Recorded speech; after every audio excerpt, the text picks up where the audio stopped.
星期日嘅中年好聲音4第4集決戰 TVB 藝人賽區啊！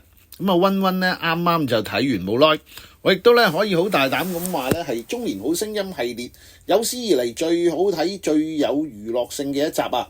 咁因為參賽藝人呢全部都戴晒啲動物面具唱歌，等啲觀眾一路睇一路估，咁啊夠晒話題啦！咁喺呢一集未播之前，大家睇過預告呢，都認為啊呢個獅子王呢就係羅天宇，咁啊睇埋今集呢都可以好肯定呢話係佢啦。至於第一個出場嘅唐伯虎呢，我初時睇呢都唔知係邊個嚟㗎，但係啊網上面呢幾乎全部人啊都話係蔡國威喎。咁啊再聽多次呢有幾次喎，而且亦都呢係好符合阿蔡國威嘅人設，因為佢自己都認自己係 Outlaw 王啊嘛，有機會呢佢一定係會爭取嘅。咁啊至於貓女郎啦，咁啊一開聲呢溫溫都幾肯定呢佢就係港姐冠軍陳庭欣啦，再睇埋個身形都似係佢噶啦。嗱咁啊羅天宇、蔡國威同陳庭欣呢都易估啊。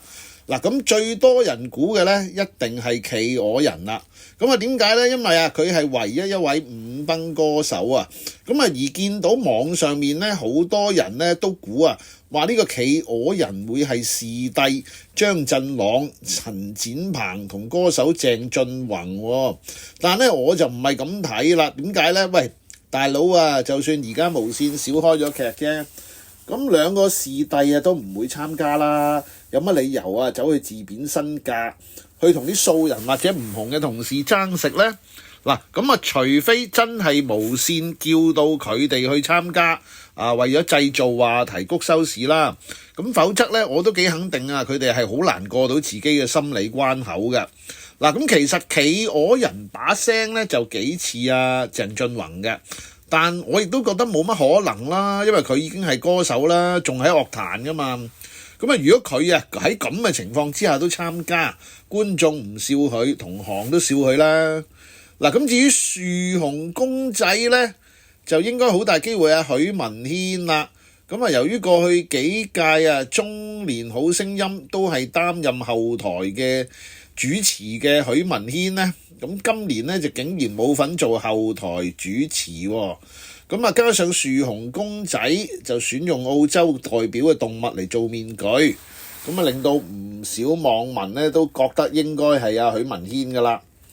咁啊嗱，當然啦，以上所講嘢呢都係溫溫估嘅啫。咁啊最後呢點都要等無線開估啦。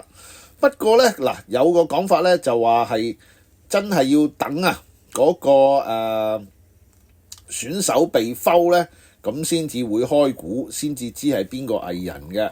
咁啊，即係啊，如果佢哋全部都入到決賽，殺晒入決賽，咁咪要決賽先開估，咁啊一路大家都係唔知係邊個打邊個㗎咯喎。嗱，如果係嘅話呢，咁我就覺得無線呢招呢都夠晒創新嘅，因為起碼呢可以吊晒觀眾啲癮，咁啊相信啊就可以進一步呢谷起啊中年好聲音4嘅收視嘅。